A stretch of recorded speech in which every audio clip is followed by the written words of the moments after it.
How do you interpret Washington's latest decision to end these third country visa applications, specifically for Indians? We're looking at this from the Indian POV because does this reflect a policy shift? We've been talking about the midterm polls that are right around the corner. Is this political signaling or is this economic protectionism? Because you're specifically targeting India, or is there a broader tightening that was actually needed? Where do you stand, on the fence or either side? Ambassador, over to you.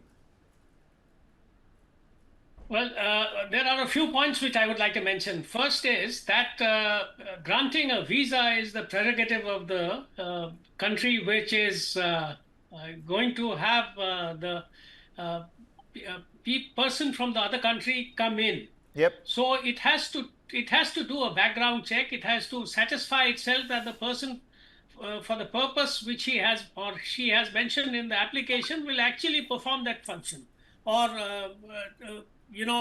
carry on with that function. Now the problem is that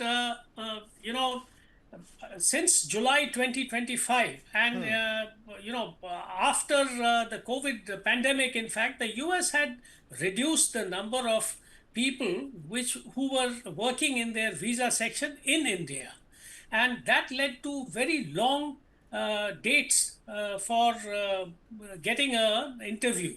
And now at the moment, of course, it has come down a bit, but it is still between 3.5 months to about 9 months, depending on the place where you put in your application.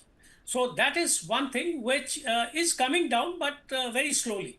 So the number of people who are screening the visas, that if that could be increased by making India making a request to the US, that is one possibility. The second point I wanted to mention is that because of the intense screening and the social media, scrutiny, etc., about 50% of the visas from Indians are getting rejected now. So that is a second thing, which I think is across the board because the US is doing it all over the world.